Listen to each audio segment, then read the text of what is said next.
ওকে, এবার ইম্পারেটিভ সেন্টেন্সে আসা যাক। আমরা সবাই জানি ইম্পারেটিভ সেন্টেন্স হচ্ছে যে সেন্টেন্স দ্বারা কোনো কাজের আদেশ, উপদেশ, নিষেধ, নির্দেশ করা হয়, সেটা ইম্পারেটিভ। এটা হচ্ছে আমাদের সংজ্ঞা। হ্যাঁ, এবার আসি মেইন কাজ, যেটা আমাদের স্ট্রাকচার, যেটা দিয়ে আমরা স্পিকিং এ কাজে লাগবো। আর স্পিকিং এ ইম্পারেটিভের কাজটা কি? যেটা হচ্ছে আপনি যখন স্পিকার হিসেবে কাউকে হচ্ছে অর্ডার করবেন কোনো কিছু, তখন হচ্ছে এটা অনেক কাজে লাগবে। অথবা আপনি কাউকে অনুরোধ করছেন, রিকোয়েস্ট করছেন, সেক্ষেত্রে। ঠিক আছে, তো স্ট্রাকচারে চলে আসি। প্রথম স্ট্রাকচার যেটা সবচেয়ে সহজ, সেটা হচ্ছে ভার্ব প্লাস অবজেক্ট। যেমন do the work, open the door, close the window.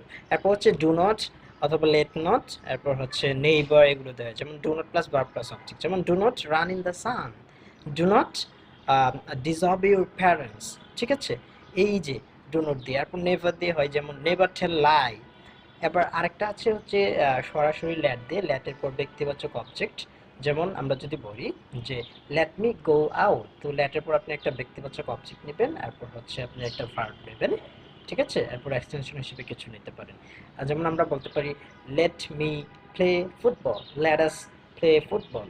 ঠিক আছে, সো এই যে এগুলো হচ্ছে আমাদের ইম্পারেটিভ সেন্টেন্স। যেমন আপনি কাউকে রিকোয়েস্ট করে বললেন, please give me a glass of water, kindly give me your book.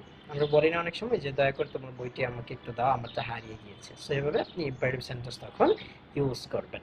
তো দেখেন, আমরা অ্যাসার্টিভ শিখে গেলাম, ইন্টারোগেটিভ শিখে গেলাম, কিভাবে প্রশ্ন করবেন ইন্টারোগেটিভ দিয়ে। এখন ইম্পারেটিভে আসলাম, কিভাবে আপনি রিকোয়েস্ট করবেন কাউকে কোনো কিছুর জন্য।